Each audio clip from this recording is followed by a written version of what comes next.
Bon, nous avons une bonne retrouvaille de notre ami. Comment stai? Comme style. Bon, présentez-vous. Bon, on voudrait savoir, vous êtes maître en MMA, c'est ça? Non, pas en MMA, dans l'art kata-corps.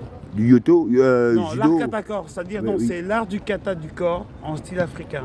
Ah ouais, mais c'est pas une lutte africaine, les luttes. Oui, mais un style de danse, oui. Un Une style de lutte un danse, peu en ok, style ok. de danse, voilà. Avec, Mais une notion donc on va dire que la lutte vient de l'Afrique alors. Et que Ouais, après ça a été bien sûr. exporté, tu vois, Oui, parce que oui, j'ai vu ça aussi oui, au l'état Sénégal. d'esprit, les intonations, Action, les voilà. cris, comme par exemple. Ah ouais, ça veut Vous dire voyez, quoi ça? Voilà. il y a une cinématique et une expression. Ouais, ah ouais, mais ça, Il y a une expression voilà. du regard. Du regard, tout. Qui n'a rien à voir avec la culture bruxelloise. Bruxelloise. Bon, maintenant, dites-moi un peu, maintenant, la culture congolaise et la culture sénégalaise, est-ce que c'est différent? Ils sont différents par rapport à... J'ai eu le privilège de rencontrer les deux cultures, c'est deux cultures différentes. Complètement. En tout cas, la solidarité sénégalaise, elle est plus puissante que la solidarité congolaise. Ah ouais, et dû à quoi, par exemple? À Je cause pense que c'est dû à l'islam. de l'islam. Ouais, bien sûr, vous avez raison, je crois. J'ai regardé avec des Marocains, Non, non. je dis Ouais. c'est vraiment cette plateforme de l'islam Mhm. qui fait que, mais bon, c'est pas pour autant qu'ils ont la vérité. Donc voilà. Non, je suis d'accord avec vous, je suis bien sûr.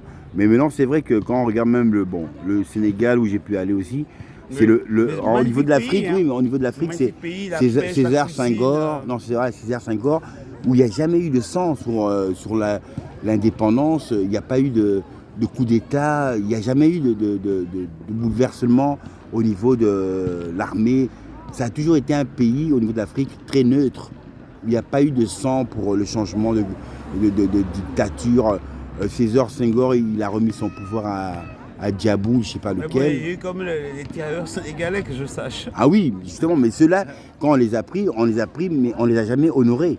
Au lieu que la France leur donne une pension, on leur donne rien du tout. C'est-à-dire qu'ils ont honoré ceux qui ont fait la bataille en tant que Français, mais vous êtes partis les chercher. Et ils n'avaient pas besoin d'être une chair à pâté. Donc vous les avez mis là, ceux qui sont morts, on n'en parle plus, et ceux qui ont été vivants pour leur donner même une pension de cette injustice, Oui. ils n'ont rien. Donc jusqu'à présent, on dit que c'est ceux qui ont pu combattre cette guerre, mais c'est ceux qui bénéficient, c'est les Français, les Belges, tous ceux qui peuvent être européens, et que maintenant les Africains qui n'ont rien demandé, où on va leur prendre pour servir de chair à pâté, eux on leur donne rien. Il y a de l'injustice. Ouais, mais c'est aussi simple que ça, en fait. Moi, j'ai plus une vision de la planche à billets, en fait. C'est-à-dire C'est-à-dire que l'avantage de la culture occidentale, c'est qu'ils ont une planche à billets. On peut facilement fidéliser les gens. Et écoutez, j'ai ma banque, qu'importe. Même si cet investissement est à perte pour fidéliser les personnes qui travaillent pour le système et qui ont une vie aisée et qui soutiennent ce système. On leur fait quoi? On leur donne un salaire. Salaire, hein. Vous voyez ce que je veux dire? Et quand on parle d'État gendarme, c'est quoi? C'est un État dans lequel la plupart des gens travaillent pour l'État. Et la Belgique en fait partie. C'est-à-dire que 3/4 des personnes qui sont peut-être ici à Bruxelles, parce que franchement, si j'ai le culot, je dirais peut-être 3/4 des personnes qui habitent à Bruxelles travaillent pour l'État belge. Bien sûr. Et que maintenant, il paraît C'est qu'on... excellent. Et le reste de un tiers, c'est la rue. Et que maintenant, C'est la rue. on paye une grosse taxe, on paye presque 21% presque 44% de ton revenu revient à l'État. Ouais. Mais ça aide quand même beaucoup de gens qui n'ont rien. Parce qu'on ne peut pas être... Ouais, mais c'est plus de misère. Moi, je suis désolé. Moi, j'ai eu le privilège de dormir dans la rue ici à Saint-Gilles. Là, ce que je suis ici, c'est là ce que j'ai traîné dans la rue quand j'étais gamin. Et Voilà. je trouve que il y avait une époque où il y avait une certaine solidarité, il y avait une crise sociale, mais pour ceux qui voulaient s'en sortir, ils pouvaient s'en sortir. C'est Voilà, ni plus voilà. ni moins que ça. C'est ça, donc il y a la possibilité de s'en sortir tout en sachant que... Sans baisser son froc, quoi. Voilà. Donc, il y a, comme on dit, bon, on est quand même un petit pays, un petit royaume, mais on a une très bonne sécurité sociale qui fait partie Non, de c'est fini, c'est fini. Non, de notre c'est- non, citoyenneté, quoi. C'est fini le royaume. Dans quel sens, par exemple? Mais mais moi, j'ai grandi dans un royaume. Je suis arrivé en Belgique en 76. 76. C'était le royaume. Voilà, il y Et avait je suis revenu en Belgique en 99. Le- On m'a dit c'est le fédéralisme. fédéralisme, voilà. C'est plus le royaume. Solidaris, Solidaris et Mutuelle. Et Fédéraris. Est-ce que je corrige bien ou pas? Oh non, c'est bien, c'est bien. Donc, Solidaris et Moi, Mutuelle moi, et j'ai grandi dans le Fédéraris. royaume. Voilà. Et je suis revenu dans le fédéralisme. Je suis un peu outré, choqué, mais bon. Voilà. Ah ouais, non, je comprends quoi. Mais non, mais quand je te dis ça, je vous dis tout simplement que c'est vrai que les changements sont parfois brutaux.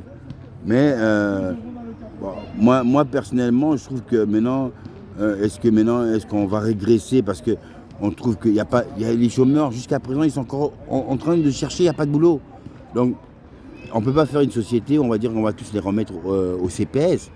Le CPS va être égorgé, donc c'est pas possible. Donc, il faut qu'il y ait des entreprises qui puissent venir s'installer sans qu'on leur taxe énormément. Comme ça, eux, ils disent, nous, on fournit. Parce que les entreprises qui peuvent fournir du boulot en masse, ils s'en foutent de savoir que s'ils sont taxés, ils préfèrent aller en Pologne.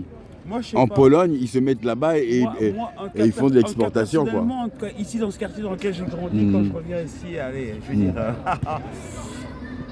47 ans plus tard, ouais, c'est 47 ans plus tard que je reviens ici, parce que j'ai grandi ici. Voilà. C'est une hécatombe, hein, je suis désolé. Voilà. C'est une hécatombe, c'est une vraie hécatombe. Mais les gens du Maghreb, italiens, mélangé, quoi. espagnols, C'est un mélange, voilà. libanais, turcs, avec qui j'ai grandi ici dans le coin, ici, à la place des héros. Je sais pas, j'ai la sensation d'avoir vécu avec une génération sacrifiée. Moi, je reviens d'Afrique, je suis parti en Afrique, Dieu merci. Mais j'ai vécu une belle époque de vie au parc d'En Bosch. Parc d'En Bosch en plus, notre parc d'enfance, quoi. Ouais, parc d'enfance, une rébellion. Attends, tu as connu alors. Une rébellion se formait à l'époque. Tu as connu Yves et Lunga, ceux qui avaient leur père était pasteur, je crois. Il y avait plein de sœurs aussi, quoi. Il y avait Aimé, bien il y avait sûr. plein de sœurs. Maintenant, ils sont au Canada. Mais donc, quelle époque, quoi, tu vois, putain. C'était une époque qui était vraiment différente. Ouais. C'était tout ce qui était black is beautiful. Voilà. Rien à foutre de ton nom, de quelle région tu viens. Voilà.